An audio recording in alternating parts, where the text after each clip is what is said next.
While Christmas celebrates the birth of Jesus, Easter remembers the central Christian event, his suffering, crucifixion, and resurrection. For Christians, it's the story of how Christ died to save humankind from sin and bring the gift of salvation. For nearly 2,000 years, those events described in the Bible have been expressed through great European art.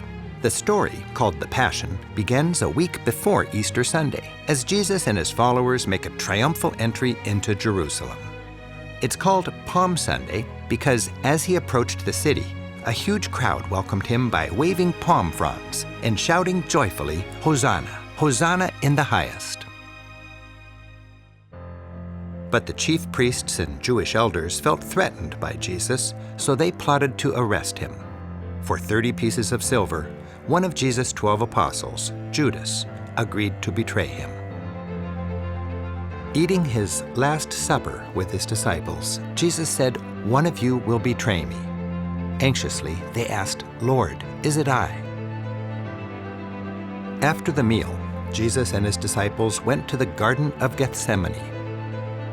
He asked his disciples to pray with him in his time of need, but they fell asleep. A troubled Jesus asked God if he could escape his fate. He said, "Father, if you are willing, take this cup from me. Yet not my will, but yours be done." As Jesus prayed, Judas arrived with a group of armed men and, as was arranged, identified Jesus with a kiss. Jesus was arrested, and the apostles, afraid for their lives, fled. Jesus was bound, handed over to the Roman governor, Pontius Pilate, and charged with treason. Pilate saw no reason to convict Jesus, but the crowd shouted, "Crucify him." Pilate literally washed his hands of the problem and turned Jesus over to the mob. The crowd spit on him and whipped him. They taunted him, mockingly dressed him in a royal robe, and crowned him with thorns. Ridiculing him, the people said, "Hail, King of the Jews." Jesus was then made to carry his own cross up the hill of Golgotha, the place of execution in Jerusalem.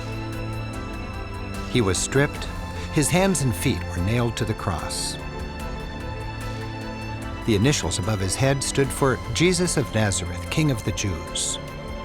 Dying and in despair, Jesus cried out, my God, why have you forsaken me?" Then, breathing his last, he said, "Father, into your hands I commit my spirit." As evening approached, Jesus' grieving friends gently lowered his body down from the cross. Wrapping him in a shroud of linen, they placed his body in a tomb carved out of rock and protected the entrance with a large stone.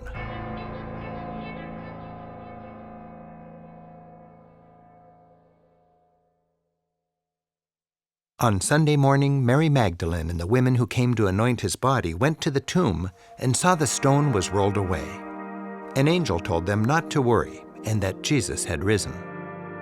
Bewildered and frightened, the women fled. Suddenly, Jesus appeared and said, "Do not be afraid." He instructed them to tell the apostles that he was alive.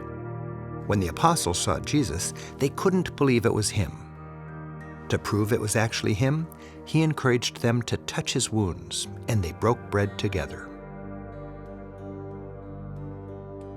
After 40 days, Jesus blessed his followers and told them to go out and preach the gospel, the good news of his resurrection. Christians believe he then ascended to heaven before their very eyes. This remarkable story has helped shape Western history for 2,000 years.